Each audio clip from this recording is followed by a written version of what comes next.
محمد رسول الله يا الله يا الله سيس بنسابكو يا الحمد للہ رب العالمین والصلاة والسلام علی رسولہ الکریم وعلی آلہ واصحابہ اجمعین الی یوم الدین۔ ساری تعریف اللہ تبارک و تعالیٰ کے لیے، صلاۃ و سلام ہو اس کے محترم نبی سیدنا محمد صلی اللہ علیہ وسلم پر، ان کی آل و اولاد اور ان کے ماننے والوں، ان کی ازواج مطہرات پر اور تمام نیک لوگوں پر قیامت کے دن تک۔ ناظرین کرام، آج کی نشست میں آپ سب کا ایک بار اور استقبال۔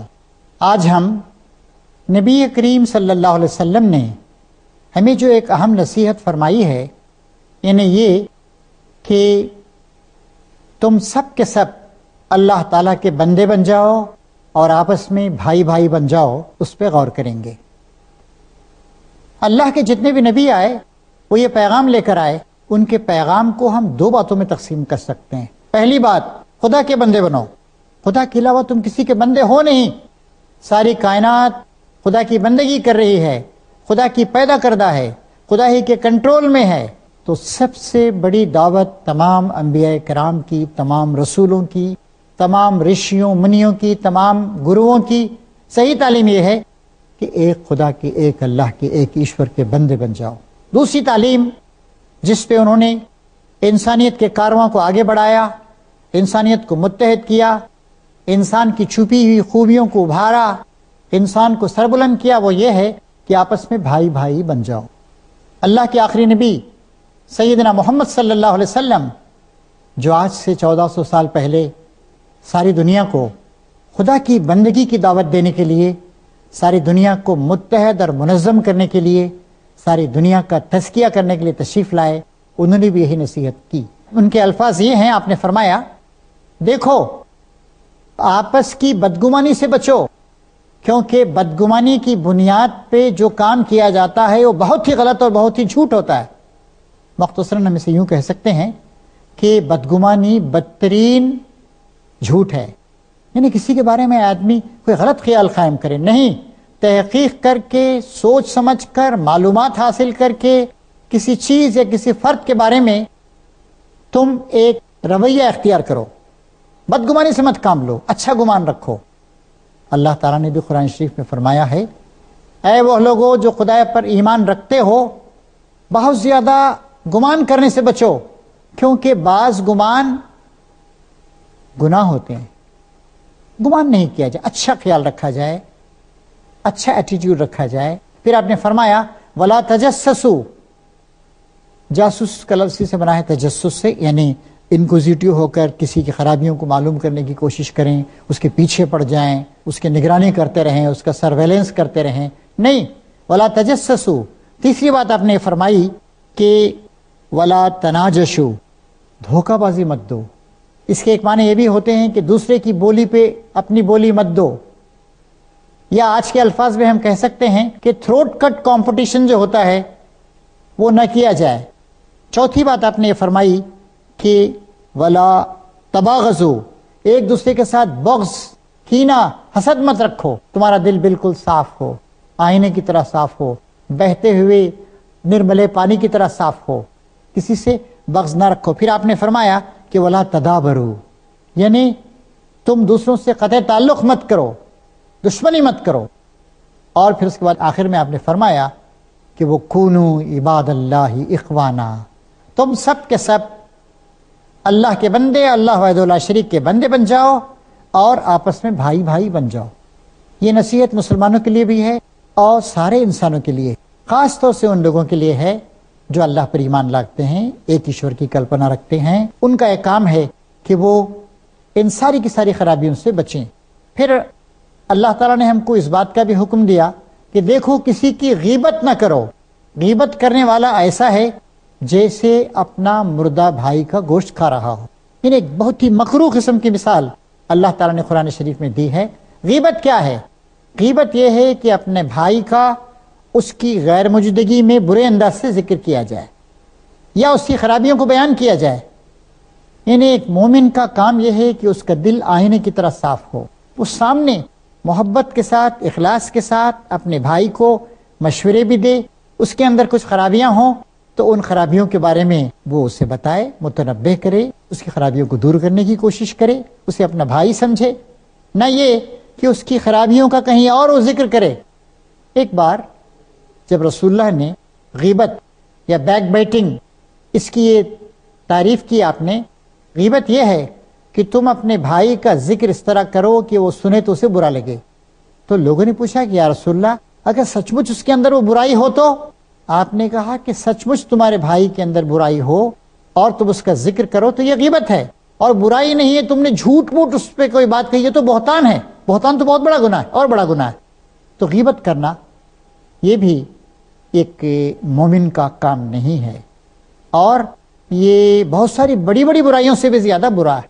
لیکن آج کل کیا ہوتا ہے، آج کل عموماً لوگوں کے پاس ٹائم بہت زیادہ ہے، لوگوں نے بہت سارے پیسے کما لیے ہیں، ان کے پاس کوئی مشغلہ نہیں ہے، تو ٹائم گزارنے کے لیے، ٹائم پاس کرنے کے لیے ان کی غیبت وہ شروع کر دیتے ہیں، وہ ایسا ہے، وہ ویسا ہے، ویسا ہے۔ نہیں، یہ طریقہ صحیح نہیں۔ غیبت کرنے والے کے بارے میں بہت ہی سخت قسم کے الفاظ استعمال کرتے ہوئے اللہ تعالیٰ نے قرآن شریف میں کہا کہ غیبت کرنا ایسا ہے جیسے اپنا مردہ بھائی کا گوشت کھانا۔ پھر اللہ تعالیٰ کہتا ہے کہ یہ ایسا کام ہے جس سے تم خود کراہت کرتے ہو۔ سوچئے، ہر انسان ہمارا بھائی ہے، اگر ہمارا کوئی بھائی، سگا بھائی مر جائے اور ہم اس کا گوشت کھانے کی کوشش کریں، کتنی گندی بات، یہ تو جانور بھی نہیں کرتا ہے۔ تو کسی کی عزت کو اس طریقے سے نقصان پہنچانا یہ غیبت ہے، اس کو شدت کے ساتھ منع کیا گیا ہے۔ پھر ایک اور موقع پر نبی کریم صلی اللہ علیہ وسلم نے فرمایا، تم جیسے بھی دنیا میں اعمال کرتے ہو اس کے اثرات آخرت میں مرتب ہوں گے۔ آپ کو معلوم ہے کہ اللہ تعالیٰ نے آخرت کی بہت ساری چیزیں نبی کریم صلی اللہ علیہ وسلم کو دکھا دیں۔ معراج کے سفر پہ آپ تشریف لے گئے، ملکوت السماوات والارض، آسمان و زمین کی بادشاہی کیسے چلتی ہے، کیسے انتظامات ہوتے ہیں، فرشتے کیسے ہیں، عرش کیسا ہے، بہت ساری باتیں رسول اکرم صلی اللہ علیہ وسلم کو معراج میں دکھائی گئیں۔ چنانچہ جہنم کے بہت سارے مناظر بھی آپ کو تمثیلی انداز سے دکھائے گئے، اس لیے کہ انسان کو جو جزا ملنی ہے، جو سزا ملنی ہے، ابھی اس کا آغاز نہیں ہوا ہے، ایک تمثیلی انداز سے، ایک ایلیگوریکل انداز میں دکھایا گیا۔ نبی کریم صلی اللہ علیہ وسلم نے دیکھا کہ جہنم میں کچھ لوگ ہیں جن کے بڑے بڑے ناخن ہیں اور وہ پیتل کے ہیں، اور اس کے ذریعے سے وہ اپنے منہ کو نوچ رہے ہیں، اپنے سینوں کو نوچ رہے ہیں۔ نبی کریم صلی اللہ علیہ وسلم نے جبریل امین سے پوچھا، جبریل یہ کیا معاملہ ہے، ان کے ایسے بڑے بڑے زبردست ناخن ہیں، اپنے منہ کو، اپنے سینوں کو نوچ رہے ہیں؟ آپ نے کہا یا رسول اللہ یہ وہ لوگ ہیں جو دنیا میں دوسروں کی عزتوں کے ساتھ کھیلا کرتے تھے، دوسروں کی برائیاں بیان کیا کرتے تھے۔ تو اس بات کو پر بھی آدمی کو غور کرنا چاہیے کہ ہم جیسے بھی یہاں پر عمل کریں گے اس کا اثر بہرحال وہاں پہ مرتب ہونے والا ہے۔ جیسے ایک اور جگہ قرآن مجید میں اللہ تعالیٰ نے بتایا ہے کہ قیامت کے دن وہ لوگ جو اللہ کی آیات کا انکار کرتے ہیں، نہیں مانتے ہیں، سرکشی کرتے ہیں، وہ اندھے اٹھائے جائیں گے۔ انسان کہے گا اے اللہ، دنیا کی چھوٹی 60-70 سال کی زندگی، وہاں تو نے مجھے آنکھوں والا بنایا تھا، یہ قیامت میں مجھے نے اندھا کر کے اٹھایا ہے، مجھے کچھ نظر نہیں آ رہا ہے۔ اللہ تعالیٰ وہاں کہے گا ہماری آیات جب تجھے سنائی جاتی تھی، تجھے نصیحت کی جاتی تھی، تو اس وقت تو اندھے پن کا رویہ اختیار کرتا تھا، آج اس کا بدلہ تجھے اس طرح دیا جا رہا ہے کہ یہاں پر حشر کے میدان میں جبکہ آنکھوں کو بہت دیکھنے کی ضرورت ہے، اس وقت تجھے ہم نے اندھا کر کے اٹھایا ہے۔ ایک اور موقع پر رسول اللہ نے فرمایا کہ تمہارے اندر انسانیت، بھائی چارہ کس طریقے سے پروان چڑھے۔ آپ نے کہا افشوا السلام وطعموا الطعام وصلوا باللیل والناس نیام، سلام کو پھیلاؤ، کھانا کھلاؤ، رات کو نماز پڑھو جبکہ لوگ سو جاتے ہیں، اور تم جنت میں امن و سلامتی کے ساتھ داخل ہو جاؤ۔ دیکھیے بہت چھوٹے چھوٹے بڑے پیارے پیارے الفاظ، افشوا السلام، سلام کو پھیلاؤ۔ سلام کو پھیلانے کے ایک معنی یہ بھی ہیں کہ ہم لوگوں سے ملیں تو ان کے لیے سلامتی کی دعا کریں۔ اس کے بارے میں قرآن شریف میں اللہ تعالیٰ نے فرمایا ہے تمہیں کسی نے سلام کیا تو اس سے بہتر طریقے سے جواب دو۔ مثلا وہ کہے السلام علیکم تو آپ کہیے السلام علیکم ورحمۃ اللہ، وہ کہے السلام علیکم ورحمۃ اللہ تو آپ کہیے السلام علیکم ورحمۃ اللہ وبرکاتہ۔ کیا معنی اس کے؟ میرے بھائی تم سب لوگوں پہ سلامتی، صرف تم پر نہیں، تمہارے سارے متعلقین، سارے خاندان پر تم پہ سلامتی ہو، شانتی ہو، ورحمت اللہ، اللہ تعالیٰ کی رحمت ہو، وہ برکات ہو اور بھلائیاں برکتیں ہوں۔ تو اس طریقے سے یہاں کہا گیا افشوا السلام، سلام کو پھیلاؤ۔ مثلا دنیا میں بے امنی نہیں ہو، دنیا میں لڑائی جھگڑا نہیں ہو، فسادات نہیں ہوں، گڑبڑے نہیں ہوں، سکون ہو، تو افشوا السلام کے اندر یہ ساری کی ساری باتیں آتی ہیں۔ وَطَعِّمُوا الطَّعَامَ، پھر دیکھیے ایک چھوٹے سے دو الفاظ استعمال کیے گئے، کھانا کھلاؤ۔ کھانا کسے کھلائیں؟ جس کو کھانے کی ضرورت ہے اس کو کھانا کھلاؤ، اپنے بال بچوں کو کھانا کھلاؤ، غریبوں کو کھانا کھلاؤ، بھوکوں کو کھانا کھلاؤ، دوستوں کو کھانا کھلاؤ، دعوتیں دو، تم خود کھا جاؤ، اس میں بہت بڑی عظمت نہیں ہے۔ میں آپ سے عرض کر رہا تھا کہ اللہ کے نبی محمد صلی اللہ علیہ وسلم نے کہا کہ کھانا کھلاؤ، کھانا سب سے زیادہ اس کو کھلانا ہے جو ضرورت مند۔ آج دنیا میں کتنے لوگ بھوکے ہیں، آج ہندوستان میں دیکھیے لوگ بھیک مانگ رہے ہیں، ان کے وقار اور ان کی ڈگنیٹی کے خلاف ہے یہ چیز۔ کیا یہ ہماری ذمہ داری نہیں؟ ہر مہذب سماج اس کی ذمہ داری ہے، حکومت کی ذمہ داری ہے، ہر فرد کی ذمہ داری ہے کہ انسان کی جو سب سے پہلی بنیادی ضرورت ہے، بھوک کی ضرورت، وہ پوری کی جائے۔ آج ہمارے سائنسدانوں کی، ان کی ذمہ داری ہے کہ وہ ایسے طریقے اختیار کریں کہ فوڈ پروڈکشن ٹھیک طریقے سے ہو، زمینیں بنجر نہیں ہوں، پانی کا آبپاشی کا انتظام کیا جائے، اور حکومت کی ذمہ داری۔ اور اگر کہیں کسی طرح کی کوئی مصیبت آ گئی، لوگوں کی بھوک مٹ نہیں رہی ہے، تو یہ ہماری ذمہ داری ہے کہ ہم انہیں کھانا کھلائیں۔ تو کھانا کھلانے کا مطلب صرف یہ نہیں کہ ہم نے انڈیویجولی یا انفرادی طور پر ایک آدمی کو کھانا کھلا دیا، نہیں، ایک بہت ہی جامع بات کہی جا رہی ہے، کمپریہنسو بات کہی جا رہی ہے۔ آپ کی ذمہ داری ہے، آپ کے پڑوسیوں کی ذمہ داری ہے، آپ کے محلے کی ذمہ داری ہے، آپ کے سماج کی ذمہ داری ہے، اور حکومت کی ذمہ داری ہے، دنیا بھر کے ملکوں کی ذمہ داری ہے کہ وہ لوگوں کی جو بھوک کی ضرورت ہے اس کو پورا کریں۔ ایک موقع پر نبی کریم صلی اللہ علیہ وسلم نے ارشاد فرمایا کہ سب سے بڑی نیکی یہ ہے کہ تم ایک بھوکے کو پیٹ بھر کر کھانا کھلا دو۔ آج دنیا میں بھوک کا مسئلہ بہت بڑا مسئلہ ہے۔ ایک طرف ہم دیکھتے ہیں کہ لوگ غذا کو بیکار کر رہے ہیں، صبح سے شام تک کھا رہے ہیں، ویسٹ کر رہے ہیں۔ مغربی ملکوں میں جا کر دیکھیے فوڈ آئٹمس کتنے بن رہے ہیں، کتنے بیکار کیے جا رہے ہیں۔ دعوتوں میں، ہمارے ہاں دعوتوں میں دیکھیے کتنا کھانا ہم بیکار کرتے ہیں۔ دوسری طرف بھوک مری کا مسئلہ ہے۔ افریقہ میں 40-50 ممالک ہیں، اکثر ممالک غربت کا، بھوک مری کا، بھوک کا شکار ہیں۔ ہندوستان میں بھی دیکھیے کتنے لوگ ہیں جن کو 2 وقت پیٹ بھر کے روٹی نہیں ملتی۔ کیا یہ ہماری ذمہ داری نہیں؟ ہماری جو پریورٹیز ہیں، اولیات، ترجیحات، ان کو ہم نے گڑبڑا دیا ہے۔ اقوام متحدہ نے چند سال پہلے ہم کو بتایا کہ دنیا میں کس ایٹم پہ ہم کتنا پیسہ خرچ کر رہے ہیں۔ انہوں نے بتایا کہ گولف کھیلنے پر تقریباً 40-45 بلین ڈالر سالانہ خرچ کیے جاتے ہیں دنیا بھر میں۔ شراب پر تقریباً 80-85 بلین ڈالر خرچ کیے جاتے ہیں۔ بیئر پر، جو معمولی قسم کی شراب ہے جس میں الکوہولک کانٹینٹ کم ہوتا ہے لیکن بہت زیادہ لوگ اس کو استعمال کرتے ہیں، تقریباً 180 بلین ڈالر خرچ کیے جاتے ہیں۔ اسموکنگ پر، سگریٹ پر 400 بلین ڈالر خرچ کیے جاتے ہیں۔ نقصان دہ چیز ہے۔ کینسر آ رہا ہے، کینسر کے کیسز بڑھ رہے ہیں، ہندوستان میں بڑھ رہا ہے، چین میں بڑھ رہا ہے، لیکن حکومت نے ابھی تک اس پہ پابندی نہیں لگائی۔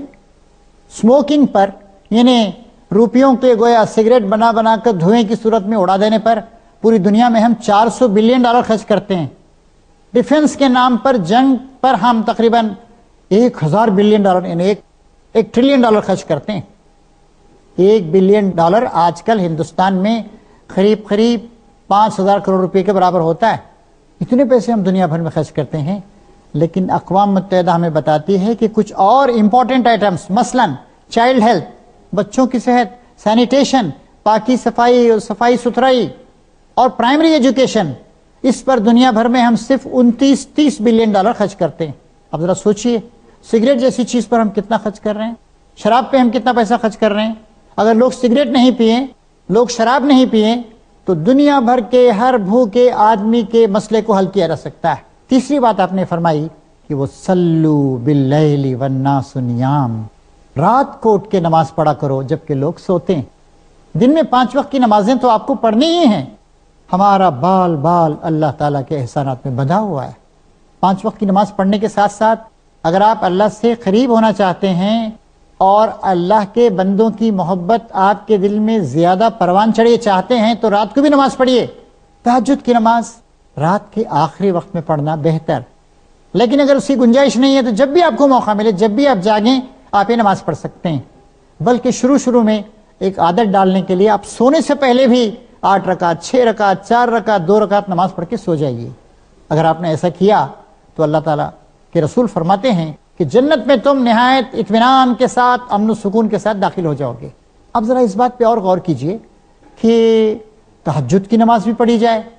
جی، دن کی نمازوں کو تو پڑھنا ہے ہی، ضروری ہے۔ ایک مومن کبھی بھی اللہ سے، اللہ کے ذکر سے، اللہ کی عبادت سے غافل نہیں ہو سکتا ہے۔ لیکن خاص کر وہ لوگ جو سماج میں بھلائی کے کام کر رہے ہیں، جن کی سماج میں لیڈرشپ کی، قیادت کی، سیادت کی، رہنمائی کرنے کی پوزیشن ہے، انہیں تو اور زیادہ کوشش کرنی چاہیے کہ وہ رات کو بھی اٹھ کر اللہ تعالیٰ کو یاد کیا کریں۔ سوال یہ ہے کہ صاحب 5 وقت کی نماز پڑھنے کا وقت ہی نہیں مل رہا ہے، تو اب ہم رات کے وقت پھر تہجد کی نماز کے لیے وقت کہاں سے لائیں، کہاں سے نکالیں؟ یعنی اس سے بات یہ بتائی جا رہی ہے کہ تمہیں فرصت نہیں ملتی ہے۔ اس کا مطلب یہ ہے کہ تم سماج میں مصروف آدمی ہو، اہم آدمی ہو، بڑی پوزیشن پر ہو، تو بڑی پوزیشن پر اگر ہو تو تم کو رات کے وقت بھی اللہ تعالیٰ کی عبادت کا اہتمام کرنا چاہیے، نماز پڑھنی چاہیے۔ تو حاضرین، میں آپ سے عرض یہ کر رہا تھا کہ انسانیت کو اللہ تعالیٰ نے 2 پوائنٹ کا پروگرام دیا ہے۔ ایک پوائنٹ یہ ہے کہ سارے انسان اللہ تعالیٰ کے بندے بن جائیں۔ دوسرا پوائنٹ یہ ہے کہ سارے انسان آپس میں بھائی بھائی بن جائیں۔ یہی ایک 2 پوائنٹ پروگرام ہے جو اس کائنات کے خالق و پروردگار اور رب نے آپ کو اور ہم کو اور ساری انسانیت کو دیا ہے۔ پہلے پوائنٹ کا تقاضا یہ ہے کہ اللہ کے علاوہ کسی اور کو الہ نہ مانا جائے، کسی اور کے آگے سر نہ جھکایا جائے، کسی سے اور مدد نہ طلب کی جائے، کسی اور کا ڈر نہ ہو، کسی اور کا تقوی نہ اختیار کیا جائے، شرک نہ کیا جائے۔ شرک بدترین ظلم ہے، ساری کائنات پر ظلم ہے، اور صرف کائنات کی جو حقیقت ہے اس کے خلاف ایک بغاوت ہے۔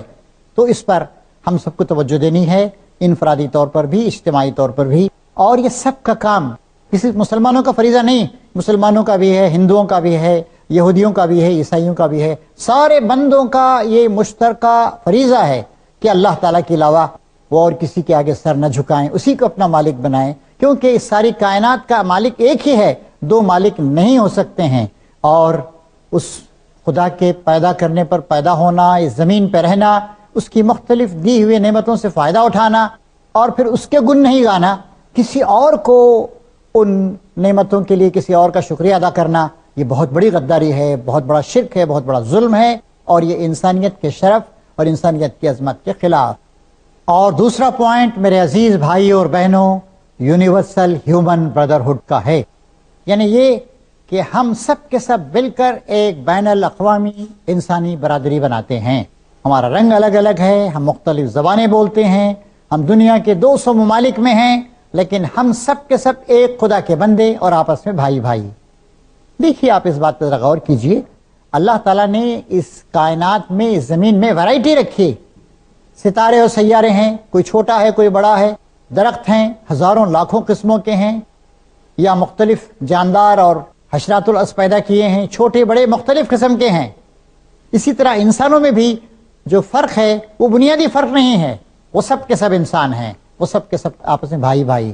اسی بات کو ہمارے تمام انبیاء کرام نے اسٹریس کیا ہے، بتایا ہے، اور اللہ تعالیٰ نے سب سے آخر میں جب سیدنا محمد صلی اللہ علیہ وسلم کو اس دین کو دے کے بھیجا، اسی اسلام کو جو تمام انبیاء کرام لے کر آئے ہیں، تو انہوں نے یہ بات ہم کو یاد دلائی، ان ربکم واحد واباکم واحد کلکم آدم و آدم من تراب۔ یاد رکھو، تم سب کا رب اور پروردگار مالک ایک ہی ہے، اور تم سب کا باپ وہ بھی ایک ہی تھا، تم سب کے سب آدم کی اولاد ہو، اور آدم کو مٹی سے بنایا گیا تھا۔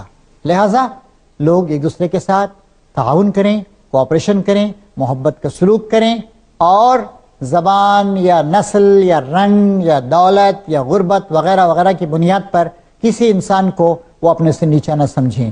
ذرا سوچئے، آج دنیا میں جو لڑائی جھگڑے ہیں، آج ممالک دوسرے ممالک سے برسر پیکار ہیں، آج غریب ممالک مالدار لوگوں کی چکی میں پس رہے ہیں، ان کا ایکسپلائٹیشن ہو رہا ہے، ان کے ریسورسز کو لے کر ترقی یافتہ ممالک میں جا رہے ہیں، افریقہ کے ممالک تڑپ رہے ہیں، خود ہم اپنے ملک ہندوستان میں غریبوں پہ ظلم کر رہے ہیں۔ غربت کی لائن سے جو نیچے لوگ ہیں تقریباً وہ 30% ہیں، اور ان میں بھی کیا حالت ہے۔ ابھی تھوڑے دن پہلے رپورٹ آئی تھی کہ ہندوستان میں تقریباً 77% لوگ ایسے ہیں جن کی روزانہ آمدنی 20 روپے ہی ہے، اس سے کم والے بھی ہیں، 2 وقت کا کھانا نہیں مل رہا ہے، رات کو کچھ 2 نوالے کھا کر سونے کا موقع نہیں مل رہا ہے۔ کیا ہمارے بھائی نہیں ہیں؟ اور ہم جو یونیورسل بردرہڈ کی بات کرتے ہیں، کتنی شرم کی بات ہے کہ ہمارے بھائی ہماری بہنیں وہ زندگی کی بنیادی سہولیات سے محروم ہیں، 2 وقت کی روٹی سے محروم ہیں، علاج سے محروم ہیں، ان کے بچے تعلیم سے محروم ہیں۔ کسی نے بڑی سچی بات کہی ہے، غالباً گاندھی جی نے بات کہی تھی کہ دنیا میں جو وسائل ہیں وہ سارے انسانوں کی ضروریات کو پورا کرنے کے لیے کافی ہیں، لیکن دنیا میں جو کسی شخص کے اندر ایک لالچ پایا جاتا ہے وہ ساری دنیا کی دولت بھی اس کے لیے کافی نہیں ہے۔ تو ہمارے اندر حرص آ گئی ہے، اپنی ضرورت سے زیادہ چیزیں حاصل کرنے، جمع کرنے، استعمال کرنے کا جذبہ آ گیا ہے، اور یہ اس لیے آیا ہے کہ خدا کا صحیح تصور ہمارے درمیان نہیں۔ ہم سمجھتے ہیں کہ خدا بس اس کی پوجا کرنے سے خوش ہو جاتا ہے، اس کی کوئی ذمہ داری نہیں ہے، جیسے وہ بھی گویا خدا نہیں ہوا، گویا ایک حکمران ہو گیا کہ ہم نے اس کو کچھ ٹیکس وغیرہ دے دیا یا اس کو ہم نے پرنام کر دیا تو خوش ہو گیا۔ نہیں، خدا اللہ مالک پربھو اسی وقت خوش ہو سکتا ہے جبکہ ہم ناشکری نہیں کریں، شکر گزاری اختیار کریں، اسی کی عبادت کریں، اسی کو اپنا خدا مانیں۔ اور دوسری بات یہ ہے کہ دنیا میں جتنے انسان رہتے ہیں ان سب کو ہم اپنا ہی بھائی سمجھ کر اور زندگی کی جو اچھی چیزیں دی گئی ہیں ان کو ہم سب کے ساتھ شیئر کریں، اور اس طریقے سے دنیا امن سے، محبت سے، انسانیت سے، شرافت سے بھر جائے گی کہ ہر جگہ اللہ تعالیٰ کی خدائی، جس کے نتیجے میں پاکیزگی اور شرافت اور انسانی بھائی چارہ، تعاون، دنیا کے سارے مسائل حل ہو جائیں گے، غربت ختم ہو جائے گی، لالچ ختم ہو جائے گا، قتل و خون ختم ہو جائے گا، اور دنیا ایک بہترین جگہ بن جائے گی۔ آئیے آپ اور ہم اس بات کا تہیہ کریں کہ انشاءاللہ ہمارا سر صرف خدا کے آگے جھکے گا، اور ہم سارے انسانوں کو اپنا بھائی سمجھ کر ان کی خدمت کرنے، ان کو اونچا اٹھانے کی کوشش کریں گے۔ ربنا تقبل منا انک انت السمیع العلیم وتب علینا انک انت التواب الرحیم وآخر دعوانا ان الحمد للہ رب العالمین۔